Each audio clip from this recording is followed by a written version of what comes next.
दिल्लीच्या जनतेनं केजरीवालांना धडा शिकवला असा टोला अण्णा हजारेंनी केजरीवालांना लगावलेला आहे। स्वाभिमानाची वाट सोडली म्हणून धडा शिकवला असं अण्णा हजारे यांचं म्हणणं आहे।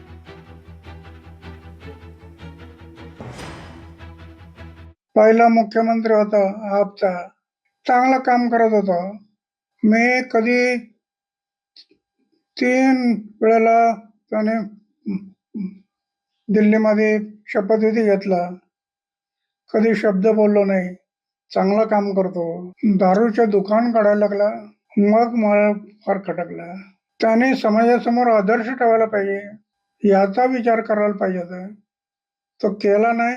शेवटी जनतेने धडा शिकवला आणि आता ते आमची बहीण आता मुख्यमंत्री झाली।